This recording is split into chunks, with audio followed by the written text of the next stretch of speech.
चांदबाली बैतरणी नदी में 300 फुट्र त्रिरंगा देश प्रेम उत्सव मुखर चांदबाली 80तम स्वाधीनता दिवस अवसर में चांदबाली बैतरणी नदी में देखा मिलता अभिनव त्रिरंगा यात्रा देश प्रेम भावना एकाठी होते 200 रु अधिक युवक नदी मझे एक विराट 300 फुट लंबा त्रिरंगा उड़ाई देश प्रेम निआरा वार्ता देते युवक माने बैतरणी नदी में नौका जोगे आयोजित यह त्रिरंगा यात्रा स्थानीय लोकों मनरे देश प्रेमर भावना जागृत करथिला।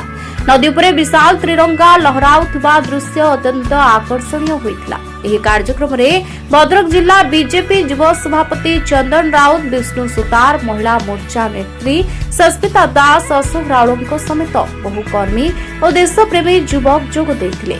स्वाधीनता दिवस रे बैतरणी नदी रे एही अभिनव त्रिरंगा यात्रा चांदबालीवासी मध्य उत्साह और देश प्रेमर नुआ उत्साह सृष्टि करिछि।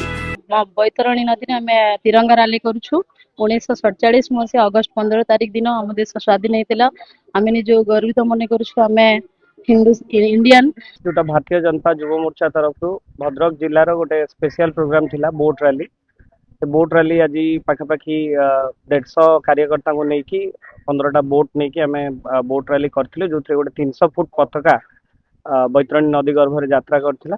1947 मसीहा अगस्त 15 तारिख दिन देश स्वाधीनता होता से स्वाधीनता दिवस को प्रति वर्ष आम पालन करूँ। आज आम युवपीढ़ी माने चांदबाली रे बैतरणी नदी रे पताका शोभायात्रा आयोजन करथिले से बहुत खुशी आम बैतरणी नदी रे पताका उत्तोलन कर झंडा शोभायात्रा आज नदी तर डंगार नहीं करिसेंती तांको मु अशेष अशेष धन्यवाद देवी। एभली ऐतिहासिक पदक्षेप नहीं जोटा कि भद्रक जिला भी इतिहास रे मन पके जो हाँ किछि पिला आज एभली दुस्साहस करके आज से शोभायात्रा करछंती।